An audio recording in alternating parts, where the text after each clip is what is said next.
अस्सलामु अलैकुम वरहमतुल्लाहि वबरकातुहू। प्यारे बच्चों, कैसे हैं आप? उम्मीद करता हूँ कि आप ठीक ठाक होंगे। जी, पिछली वीडियो में हमने जमात है इस्लाम का उर्दू का पक्टा का पेपर सवाल नंबर 1 से लेकर 10 तक कवर कर लिया था। आज हम इंशाल्लाह सवाल नंबर 11 से लेकर 20 तक इसको पढ़ेंगे।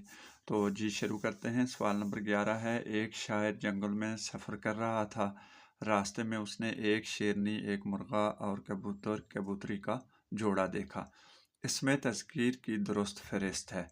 4 ऑप्शन आगे दिए हुए हैं। ए पे है शायर शेरनी मुर्गा, बी शायर मुर्गा शेरनी, सी कबूतर मुर्गा शायर और डी पे है शेरनी कबूतरी और शायर।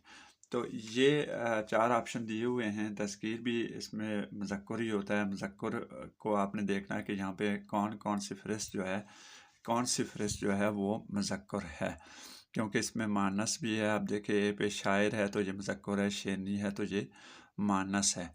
तो इसी तरह से बी पे भी आप देख सकते हैं कि शायर लिखा हुआ है, मुर्गा लिखा हुआ है और शेरनी लिखा हुआ है। शेरनी में मानस आ गई है। तो ये अब अगले दो में से आपने देखना है कि सारे के सारे कौन सा जो ऑप्शन है इन दोनों में से वो मुज़क्कर पे मुश्तमिल है। सवाल नंबर 12 शुरू करते हैं। सवाल नंबर 12 है, मुहावरा मुकम्मल करें। बेगानी शादी में डैश दीवाना। तो बेगानी शादी में ये मुहावरा आपकी किताब में मौजूद है, तो यहाँ पे होगा अब्दुल्ला दीवाना। अब सवाल नंबर 13 है, बेखतर कूद पड़ा आतिश नमरूद में इश्क अकल है मैवे तमाशाए लबे बाम में भी। इस शेर में तलमी है। तलमी क्या होती है? किसी शेर में अगर कोई किसी तारीखी वाक़े की तरफ अगर इशारा किया जाए तो वो शेर तलमी का होता है।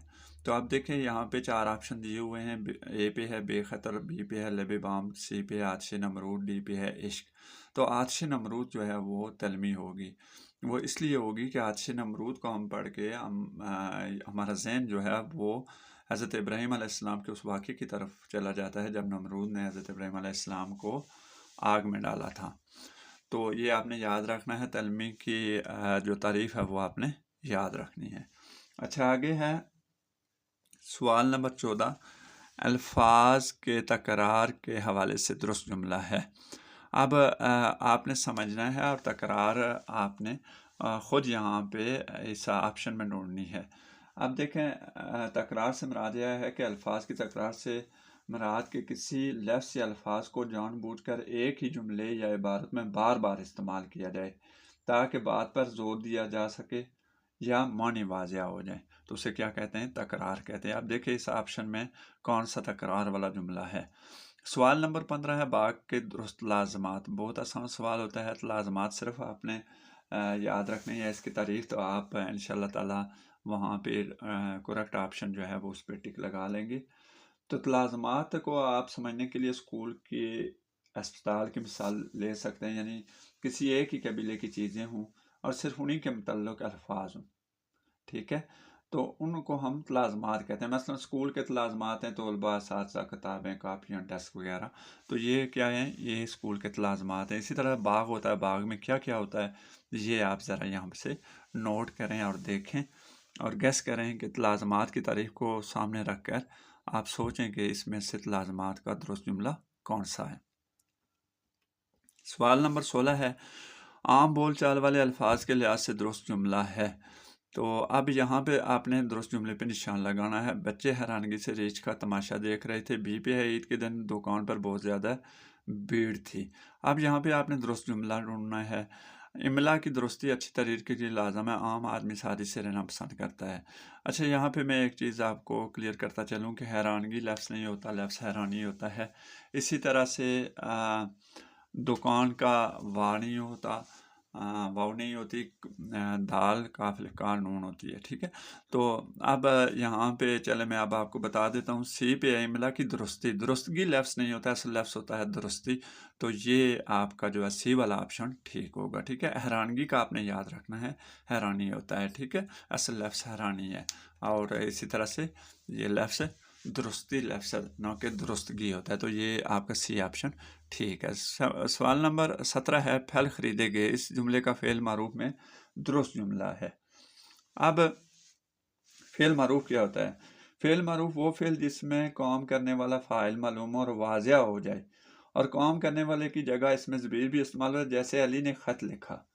اب علی فعل معروف ہے اور جملے کے ساتھ یہ بھی ہو کہ وہ بہت اچھا لکھتا ہے، تو وہ بھی جو ہے وہ اس میں ضمیر ہے، تو وہ فعل معروف ہی ہوگا۔ تو یہ آپ دیکھیں، یہ یہاں پہ آپ ذرا چیک کریں کہ فعل معروف پھل خریدے جا رہے ہیں، یہاں پہ ناؤن، یہاں پہ آپ دیکھیں ہم نے پھل خریدے، تو ہم کیا آ گیا جی، یہ فعل معروف آئے گا، ٹھیک ہے۔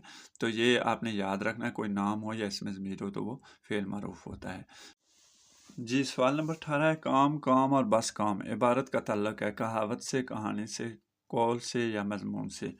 تو یہ 4 آپشن دیے ہوئے ہیں، تو اس کا آپ کو پتہ ہے کام، کام اور بس کام یہ قائد اعظم نے فرمایا تھا، تو اس کو ہم کیا کہیں گے؟ تو اس کو ہم قول کہیں گے۔ سوال نمبر 19 ہے، فعل متعدی کے درست استعمال والا جملہ ہے۔ اے پہ ہے خالد آیا، بی پہ ہے عابد نے تصویر بنائی، سی پہ ہے بچہ رویا، ڈی پہ ہے امجد بھاگا۔ تو سب سے پہلے فعل متعدی کی جو تعریف ہے وہ آپ دیکھیں کہ فعل متعدی اس فعل کو کہتے ہیں جس کا اثر فاعل سے آگے بڑھ کر مفعول پر پڑے۔ مثلا علی نے کتاب پڑھی، اب اس جملے میں کتاب فعل کیا ہوگا؟ فعل متعدی میں آئے گا۔ تو اسی طرح سے آپ ذرا دیکھیں کہ یہاں پہ لکھا ہے خالد آیا، عابد نے تصویر بنائی، بچہ رویا، امجد بھاگا۔ تو بہت آسانی سے آپ یہاں پہ فعل متعدی ڈھونڈ لیں گے۔ سوال نمبر 20 ہے، آج کی ویڈیو کا یہ آخری سوال ہے، متشابہ الفاظ کے استعمال والا جملہ ہے۔ اے پہ ہے محفل میں ذکر اور فکر کی قدر ہے، بی پہ ہے بلند و بالا عمارت سے تاجر کی عمارت جھلکتی ہے، سی پہ ہے اس آدمی کے عوام و خاص میں پذیرائی ہے، ڈی پہ ہے ہمیں حلال و حرام کی پہچان ہونی چاہیے۔ اب متشابہ الفاظ سے مراد یہ وہ الفاظ ہوتے ہیں جو لکھنے میں تو جن کا املا مختلف ہوتا ہے، یعنی وہ لکھنے میں ان کی عبارت مختلف ہوتی ہے، ان کے الفاظ مختلف ہو سکتے ہیں، لیکن جب آپ ان کو پڑھیں گے تو وہ ایک ہی آواز دیں گے،